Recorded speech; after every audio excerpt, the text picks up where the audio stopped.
할렐루야. 4월 12일 금요일입니다. 열왕기상 4장 20절부터 끝절 34절까지 말씀을 읽고 은혜 나누도록 하겠습니다. 유다와 이스라엘의 인구가 바닷가에 모래같이 많게 되매 먹고 마시며 즐거워하였으며 솔로몬이 그 강에서부터 블레셋 사람의 땅에 이르기까지와 애굽 지경에 미치기까지의 모든 나라를 다스림으로 솔로몬이 사는 동안에 그 나라들이 조공을 바쳐 섬겼더라. 솔로몬의 하루의 음식은 가는 밀가루가 30고루요 굵은 밀가루가 60고루요 살찐 소가 10마리요 초장의 소가 20마리요 양이 100마리요 100마리이며 그 외에 수사슴과 노루와 암사슴과 살찐 새들이 있었더라.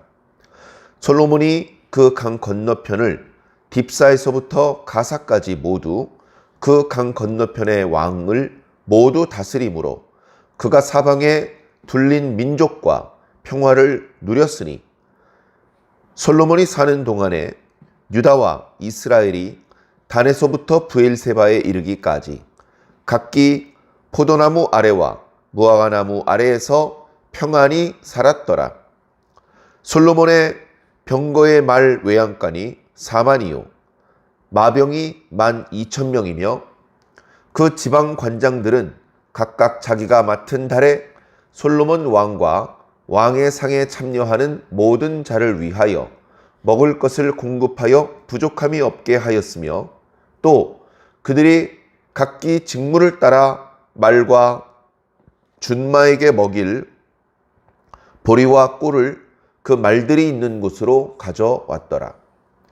하나님이 솔로몬에게 지혜와 총명을 심히 많이 주시고 또 넓은 마음을 주시되 바닷가에 모래같이 하시니 솔로몬의 지혜가 동쪽 모든 사람의 지혜와 애굽의 모든 지혜보다 뛰어난지라. 그는 모든 사람보다 지혜로워서 예스라 사람 에단과 마홀의 아들 헤만과 갈골과 다르다보다 나음으로 그의 이름이 사방 모든 나라에 들렸더라. 그가 잠언 3,000가지를 말하였고 그의 노래는 1,005편이며 그가 또 초목에 대하여 말하되 레바논의 백향목으로부터 담에 나는 우슬초까지 하고 그가 또 짐승과 새와 기어다니는 것과 물고기에 대하여 말한지라. 사람들이 솔로몬의 지혜를 들으러 왔으니 이는 그의 지혜의 소문을 들은 천하 모든 왕들이 보낸 자들이더라. 아멘. 자, 오늘 말씀은 솔로몬이 그렇게 자신을 대적하는 사람들을 처리하고 그리고 하나님께 일천번제를 바쳐서 지혜로운 마음을 응답으로 받고 그리고 그 지혜로운 마음으로 비천한 자들로부터 고관까지 다스리는 이야기 뒤에 그 결과에 대한 말씀들입니다.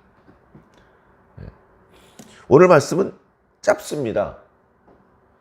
무슨 복음서에 있는 말씀처럼 이튿날 뭐 이런 일이 있었다 이런 식으로 말씀하시는 것도 아니고 솔로몬의 치세에 있었던 것들에 대하여서 전체적으로 이야기하고 있는 것이죠.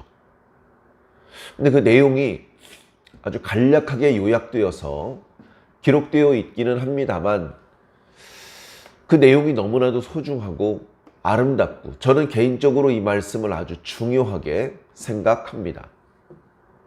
까닭은 솔로몬 시대의 이 평안, 이 번영이 우연이 아니고 다윗과 솔로몬이 하나님을 기쁘시게 했기 때문에 받은 보상이 아니고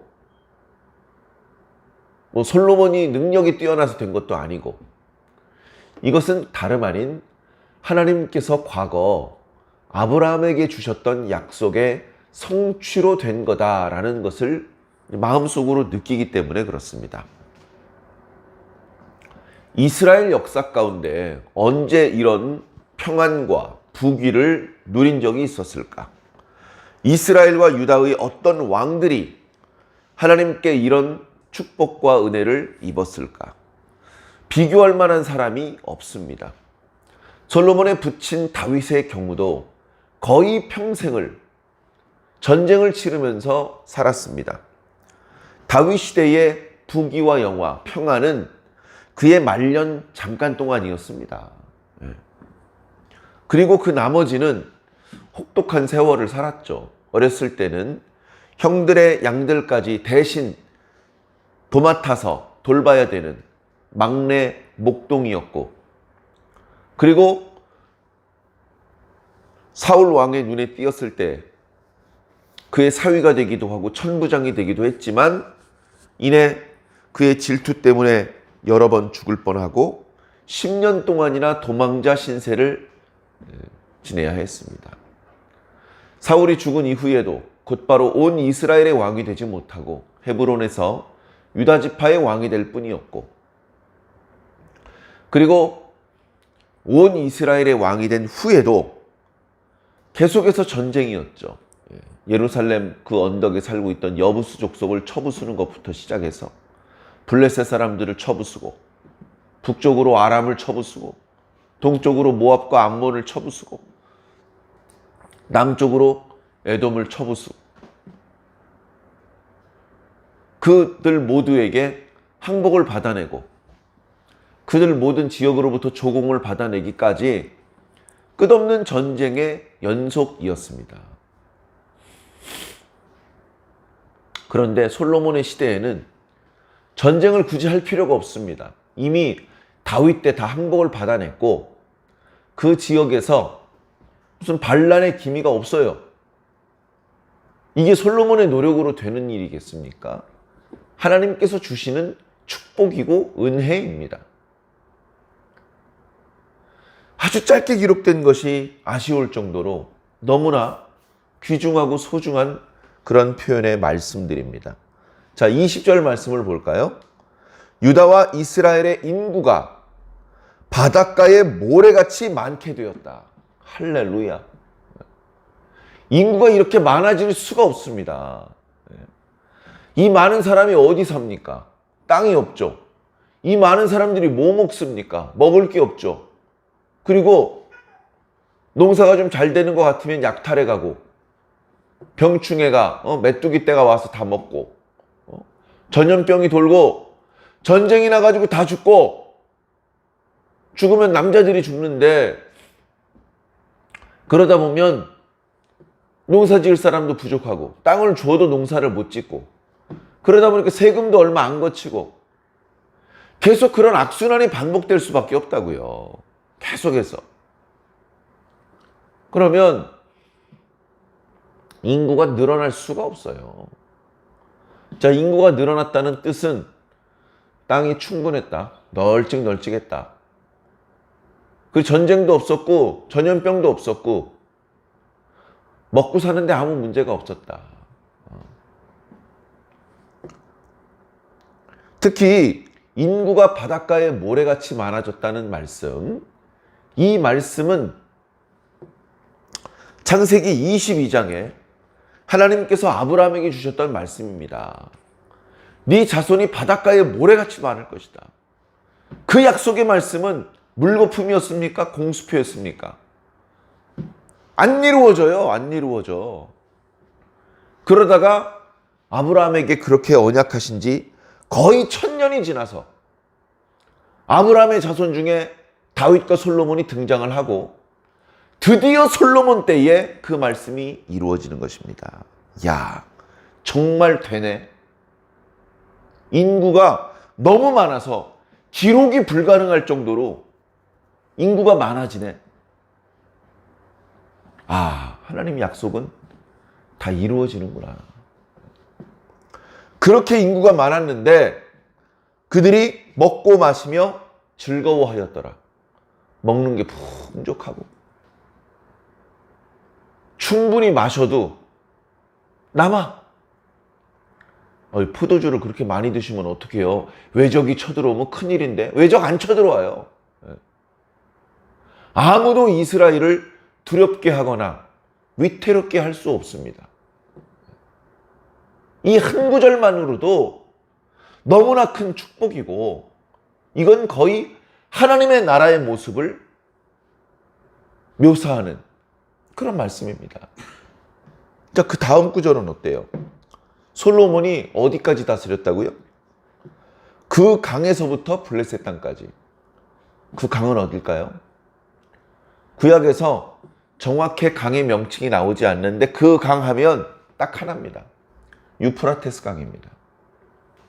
유프라테스 강은 이스라엘 땅, 제일 북단의 단지파의 땅, 그쪽으로부터 북쪽으로 끝없이 가야 돼요. 브엘사바에서부터 단까지 가는 거리에 2배 정도를 더 가야 됩니다. 그러면 하란 땅쯤에 유프라테스 강 상류 강가가 나와요. 유프라테스 강은 너무나 큰 강이기 때문에 그 고원지대에 강폭이 엄청나게 넓은, 그래서 그 넓은 지역을 강 동편과 강 서편으로 나누었어요. 유프라테스 강을 배를 타고 건너서 그 건너편으로 가면 그 땅 이름은 메소포타미아입니다. 메소포타미아라는 말은 강들 사이에 있는 땅이라는 뜻입니다.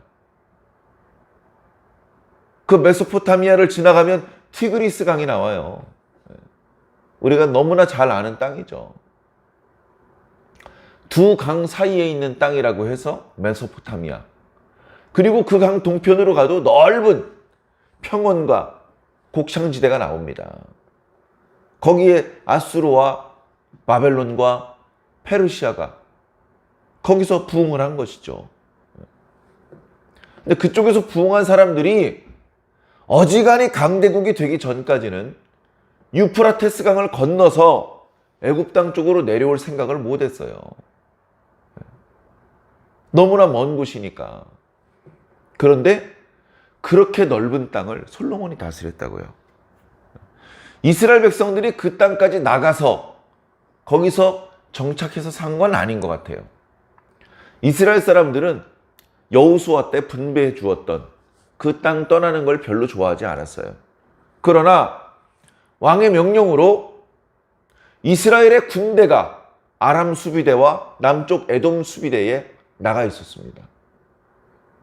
그 군인들은 이제 교대로 그 바깥 지역까지 나가서 그 지역의 치안을 담당을 했습니다. 반란을 일으키지 못하게 하고, 또 범죄가 일어나면 처리하고, 또 조공을 거두어서 본국으로 보내고, 이런 일들을 했던 것이죠. 그 중간에 소소하게 왕들이 있기는 있었습니다. 그러나 진짜 독립국이라고 말하기 어려울 정도로 솔로몬 왕의 지시와 명령을 따라야 했고, 조공을 바쳐야 했고, 때로는 그 왕들을 솔로몬이 임명하기도 했습니다. 실질적인 대제국의 황제 역할을 했던 것이죠. 북쪽으로는 그런 곳이 있나 싶을 정도의 유프라테스 강까지 다스렸고, 남쪽으로는 블레셋 땅을 넘어서 애굽 지경까지 다스렸습니다. 욕심이 과하네. 여호수아 때 분배해 준 땅이나 잘 다스릴 것이지. 그러나 그렇지 않습니다. 이미 창세기 15장에 하나님께서 아브라함에게 약속하신 땅이 유프라테스 강가부터 애굽 하수까지였습니다. 에이, 하나님 과장이 심하시네요. 보세요, 과장이 아니잖아요. 실제로 창세기 15장에 하나님께서 말씀하셨던 그 땅을 정확히 다스리고 있잖아요. 언약의 말씀이 성취된 것입니다. 아브라함 언약의 말씀이 성취되었고, 모세 언약이 성취되었고, 다윗 언약이 성취되고 있습니다. 이게 어떻게 우연이고, 이게 어떻게 솔로몬 개인의 능력입니까? 이건 언약을 신실하게 이루시는 하나님의 은혜입니다. 이 은혜는 인간이 평가할 수 없습니다. 이 하나님의 신실함을 누가 평가할 수 있습니까? 하나님께서 이 언약을 아브라함과 처음에 맺으셨어요. 아브라함 죽었습니다. 하나님, 저하고 맺으신 언약을 왜 이루지 않으십니까? 아브라함이 요구할 수 없어요. 이런 언약을 맺어달라고 요구하지도 않았고 언약을 이루어달라고 보채지도 않았어요. 그냥 그 언약을 맺으셨던 하나님께서 죽지 않으시고 영생하시면서 그 말씀을 기억하시고 적당한 때가 되었을 때 이렇게 이루시는 겁니다. 언약하시면 이루시는구나. 우리가 이걸 깨닫는 거예요. 하나님께서 언약하신 거 다 이루어졌습니다. 언제 어떤 모양으로 이루어졌는지 우리가 다 모르더라도 하나님은 말씀하시면 없었던 일로 하는 게 아니고 반드시 이루시는 분이구나. 이걸 이제 우리가 오늘 말씀을 통해서 더 분명하게 깨닫는 거죠.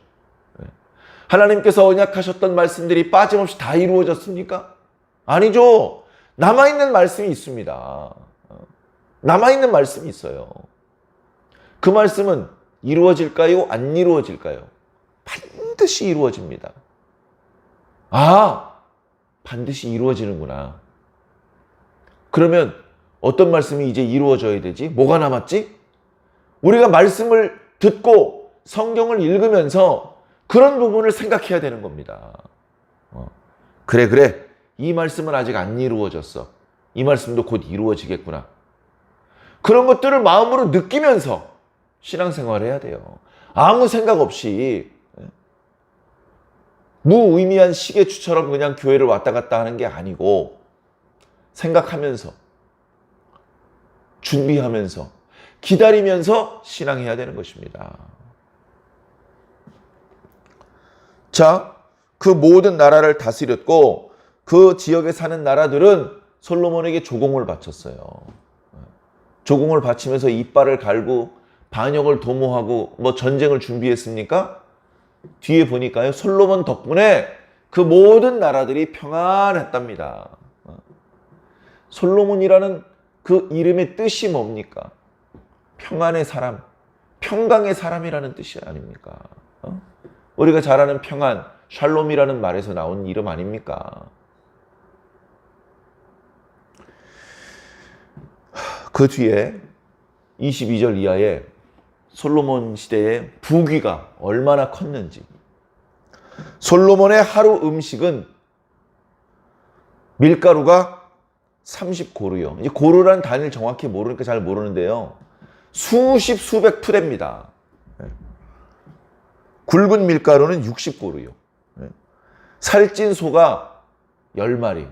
자, 솔로몬 혼자서 살찐 소 10마리 먹을 수 있을까요? 안 되죠. 그러나 뒤에 나오는 것처럼 솔로몬 혼자 먹은 것이 아니고 솔로몬과 솔로몬의 왕실 사람들과 가족들과 솔로몬의 식탁에서 함께 먹는 사람들과 솔로몬의 신하들과 솔로몬 왕궁에서 일하는 사람들과 그 모든 사람들의 식재료죠. 근데 한 달 식재료가 아니고요. 하루 식재료가 그랬단 말이에요. 하루. 엄청난 양입니다. 그러니까 솔로몬과 함께 밥을 먹는 사람들의 숫자도 많았지만 그 사람들이 겨우겨우 허기를 면하는 정도로 먹은 것이 아니고 넉넉하게 먹은 거예요. 넉넉하게, 화려하게. 여러 식재료들을 가미하고 당시 문화의 여러 음식 문화들을 총동원해가지고 가장 화려하고 아름답고 또 맛있게 그렇게 먹은 겁니다. 그래, 양이 100마리, 숫사슴, 암사슴, 노루, 또 살찐 새. 살찐 새는 비둘기일 수도 있겠지만 닭 같은 것이 닭, 오리. 자, 24절에 그 강 건너편, 유프라테스 강 건너편, 딥사에서부터 가사와 애굽 땅까지 그 모든 땅, 여기 모두라는 표현이 또 여러 번 나오죠. 강 건너편의 왕을 모두 다스림으로 그가 사방에 둘린 민족과 더불어 화평을 누렸다. 솔로몬이 사는 날 동안 25절 유다와 이스라엘이 단에서부터 브엘세바까지, 이스라엘 백성들은 이 단에서부터 브엘세바까지 여호수아 때 분배해 주셨던 땅 밖으로 잘 안 나갔다고 말씀드렸죠. 그런데 그 땅 안에서 각각 포도나무와 무화과나무 아래에서 평안하고 풍족하게 살았더라.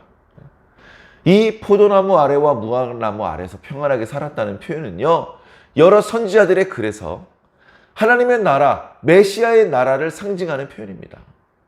근데 그 상징이 아니고 실제로 그렇게 됐다고요. 솔로몬이 사는 40년 동안에. 참 감사한 일입니다. 자, 그런데 26절부터는 조금 걱정스러운 표현도 나오고 있습니다.